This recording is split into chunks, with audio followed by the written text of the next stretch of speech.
Hello Library Chilenas. I can't believe that I'm here on the very last nature noticing video. It seems like time has gone so quickly since April when I did the first one, and I've just walked down one of my favourite walks out through Wenlock, along the fields, down the old railway line, which was once covered in wild garlic and ramsons, which are now just in tattered dried ribbons by the side of the verges. But last night's rain released the smell again, so I was remembering that very early scent of them first emerging back in April. I've walked along the fields down past the railway line and Downs Mill, and I've just seen a brown hare running on the field up towards the Downs Hill and under the bell hole. It was just wonderful to see that the hares are back in that place. But I've brought you somewhere quite different, as you can see today, to some old barns, some beautiful old barns at Bradley Farm. Barns that I've particularly loved visiting over the years, over the 15 years that I've been in Wenlock. I used to run past these barns 3 or 4 times a week about 12 years ago when I was doing some training for a charity trek up Kilimanjaro, and I used to dream about maybe converting one and living here because they were just so gorgeous, and the old stone and the brick and the tiles and the swallows swooping down as you can hear them all around me was just so evocative of times past. I think that these is a place that Mary Webb would have known. You know, they're just on the outskirts of Wenlock. Thinking about how buildings change, how landscape changes.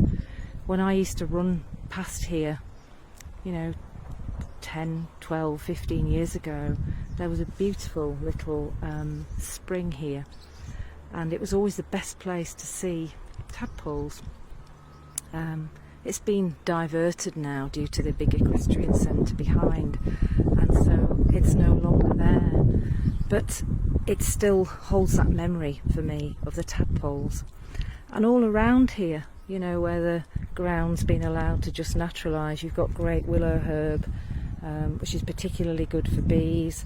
There's some ragwort over there, which I've been taking photographs of some amazing caterpillars on, and bees feeding, which I'll put up with this post. And this is just the side of the barns. It's actually quite windy today.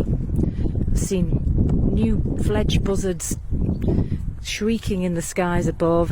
There's lots of swallows flying in and out of these buildings, and I just really think how beautiful they would be to paint, to do some artwork of. And I was thinking about my friend Amanda Hillier that I interviewed a couple of weeks ago, going out with her sketchbook. If you're watching this, Amanda, I hope you're going to come and do some artwork of these barns, because they really are so interesting and just beautiful sculpturally. And it's that idea of how buildings change again, and how the landscape changes. There's so many things that have changed in the last few months. There's crab apples forming on the trees along the old railway line. I picked my first blackberry this morning in the garden. The fields of barley are ready to be harvested. In fact, one of them has already been harvested that I've walked through this morning. The old railway line's noisy at the moment, with clanking machinery from the quarry above, and that's how it would have been 100 years ago. It would have been noisy, it would have been in sight of industry, but I'm here because I want to bring you inside this old barn and just have a look at the timbers and the stonework inside. And I'm thinking about how I wanted to share how I creatively interpret the landscape around me. I used to paint, I used to do a lot of jewellery design, I used to teach workshops. I still do all of that, but for the last 2 years what I've been doing really is writing. And I've gone back to an old love really of writing poetry. But for me, writing the poetry is a bit like taking a photograph. It gives me a snapshot of something and somewhere that I've been, and then I can go back to it and use it in the writing of a book, which is what I'm doing at the moment. I'm writing a second book, which is all about nature on my doorstep from my home in Wenlock.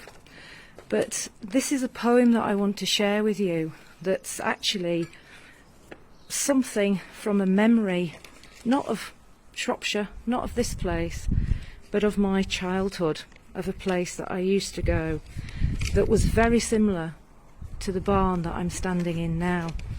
And that's what I'd like to share with you for the end of the project, a way that I interpret the nature on my doorstep.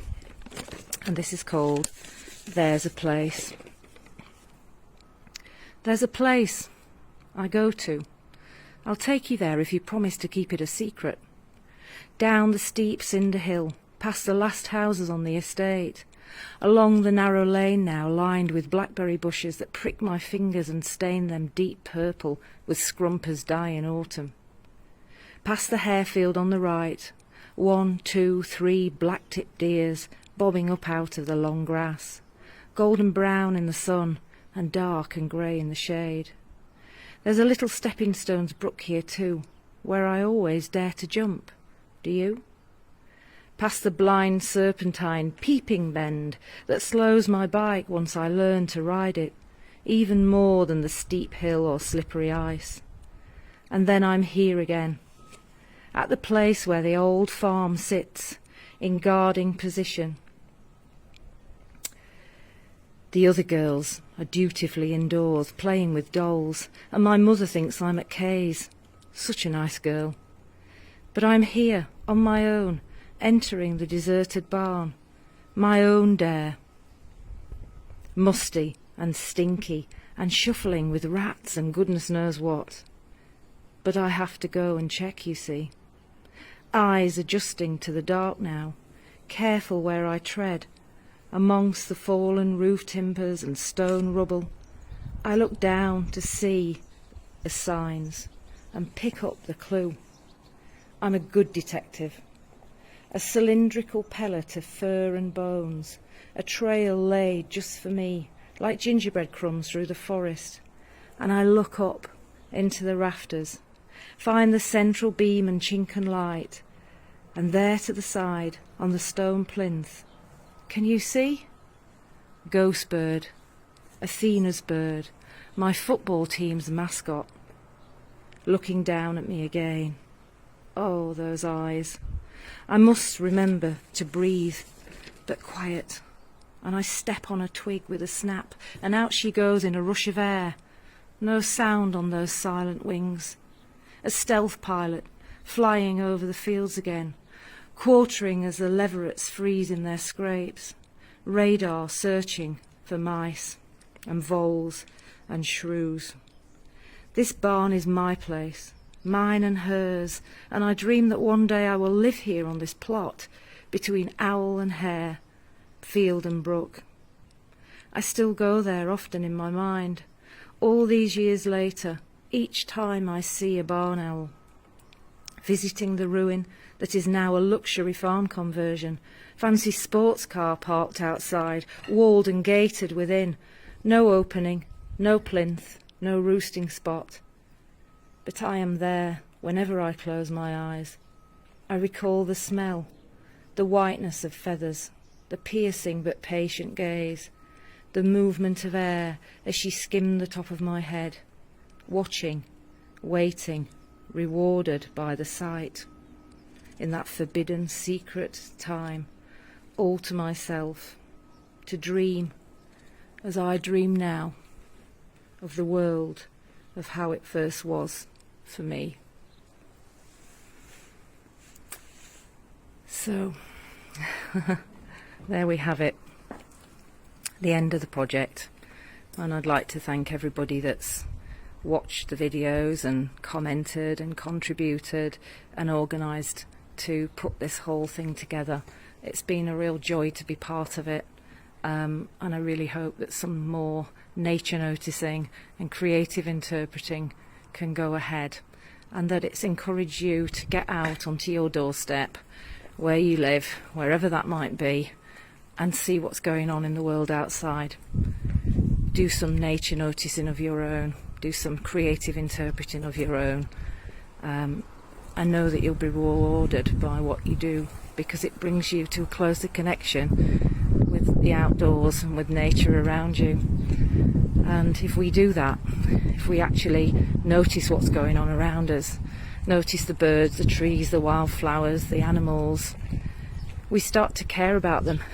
And when we start to care about the place that we live in, we actually take better care of it. And we all need to be doing that in our world at the moment, taking care of what we've got to be thankful for. And I'm just going to zoom in on these beautiful poppy heads that are about to go to seed. And I'll leave it there.